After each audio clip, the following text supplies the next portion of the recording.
Hello guys, welcome back to my YouTube channel Tech Captain. In this video, I am going to tell you how you can find song name by just listening on iPhone. So let's start the video. The first thing you have to do is open settings in your iPhone.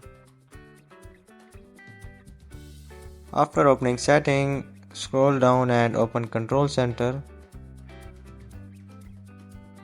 Here find song recognition option. Add this option to the control center, and now this option is added to the control center of your screen. Turn on this option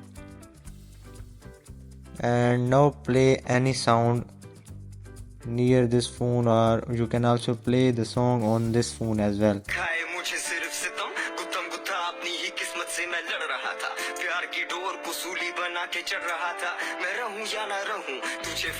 And here you can see iPhone has given the name of the song which I am listening on the phone.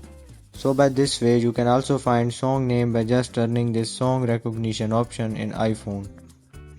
So that's it for the video. I hope you guys like this video. Don't forget to subscribe my YouTube channel Tech Captain, and I will see you in the next one.